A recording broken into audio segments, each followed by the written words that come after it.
geladeirinha super famosa, a gente... Tá viralizando na internet. Viralizou lá nos Estados Unidos. Papai Show, como que você achou isso aqui em São Paulo? Segredo, quem acompanhar a gente no canal da família vai saber por que eu consegui e como eu consegui. Tá Ai, tudo gente, lá! vou assistir esse vídeo hoje. Gente, olha aqui. Vamos ver os detalhes dela por fora. Ó, primeiro, essa é a frente dela. Aí, ó, aqui tá falando Filha, que ela... é original?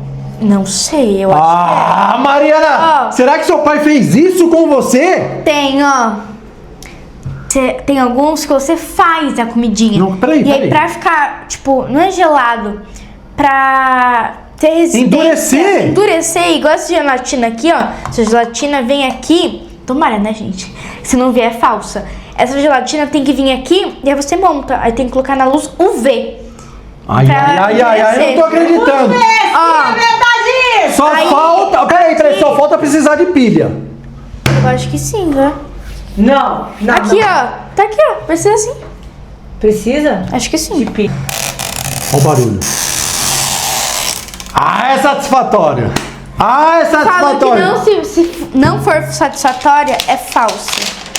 Eu estava pensando, meu pai me enganou. Ó, toma cuidado com as maçanetas aqui, hein? Não fazer igual Gabriel e Chile, hein? É. Ai.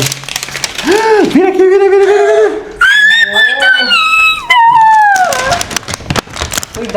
Cuidado. Papai. Deixa eu tirar. Ah, essa foi. Isso é fácil? Isso é mais fácil. Ai, Mari. Ficou um negocinho aqui. Eu vi sem querer, gente, desculpa. Vocês viram aí também?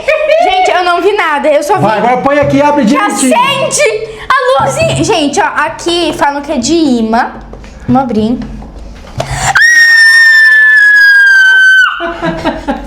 Gente, olha isso. Cheirinho de... Ai, quebrei já? Não, né? Manual de instruções, não precisamos de manual de instruções.